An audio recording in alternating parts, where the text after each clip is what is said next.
Kitab Matius.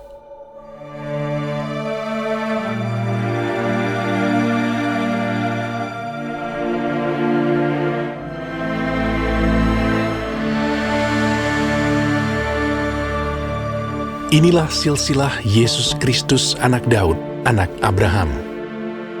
Abraham memperanakan Ishak, Ishak memperanakan Yakub, Yakub memperanakan Yehuda dan saudara-saudaranya, Yehuda memperanakan Peres dan Zerah dari Tamar, Peres memperanakan Hezron, Hezron memperanakan Ram, Ram memperanakan Aminadab, Aminadab memperanakan Nahason, Nahason memperanakan Salmon, Salmon memperanakan Boas dari Rahab, Boas memperanakan Obed dari Rut, Obed memperanakan Isai, Isai memperanakan Raja Daud, Daud memperanakan Salomo dari istri Uria, Salomo memperanakan Rehabeam, Rehabeam memperanakan Abia, Abia memperanakan Asa, Asa memperanakan Yosafat, Yosafat memperanakan Yoram, Yoram memperanakan Uzia, Uzia memperanakan Yotam, Yotam memperanakan Ahas,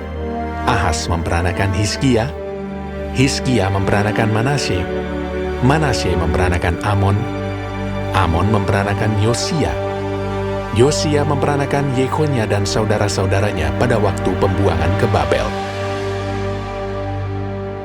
Sesudah pembuangan ke Babel, Yekonya memperanakan Sealtiel, Sealtiel memperanakan Zerubabel, Zerubabel memperanakan Abihud, Abihud memperanakan Elyakim, Elyakim memperanakan Azor, Azor memperanakan Zadok, Zadok memperanakan Akim, Akim memperanakan Eliud, Eliud memperanakan Eleazar, Eleazar memperanakan Matan, Matan memperanakan Yakub, Yakub memperanakan Yusuf suami Maria yang melahirkan Yesus yang disebut Kristus.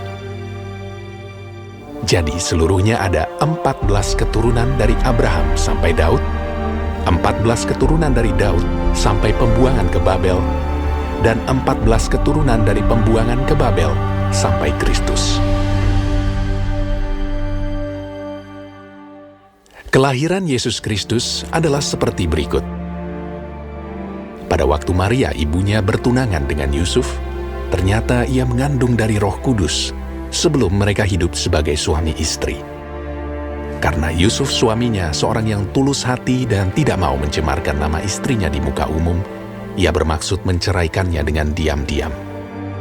Tetapi ketika ia mempertimbangkan maksud itu, malaikat Tuhan nampak kepadanya dalam mimpi dan berkata, Yusuf anak Daud, janganlah engkau takut mengambil Maria sebagai istrimu, sebab anak yang di dalam kandungannya adalah dari Roh Kudus.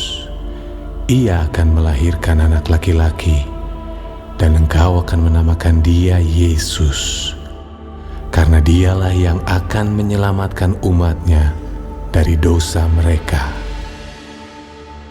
Hal itu terjadi supaya genaplah yang difirmankan Tuhan oleh Nabi. Sesungguhnya anak darah itu akan mengandung dan melahirkan seorang anak laki-laki, dan mereka akan menamakan dia Immanuel, yang berarti Allah menyertai kita. Sesudah bangun dari tidurnya, Yusuf berbuat seperti yang diperintahkan malaikat Tuhan itu kepadanya. Ia mengambil Maria sebagai istrinya, tetapi tidak bersetubuh dengan dia sampai ia melahirkan anaknya laki-laki, dan Yusuf menamakan dia